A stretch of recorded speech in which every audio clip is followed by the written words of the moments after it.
kanjani ukethi isitayela esinjani uya ngokuthi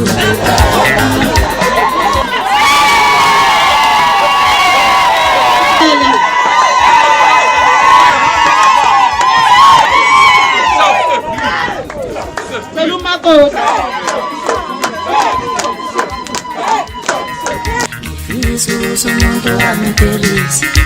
indlisa naye ngangithanda indenhle amandla ngaminawo nje ngifisa umuntu wamempelisa indlisa naye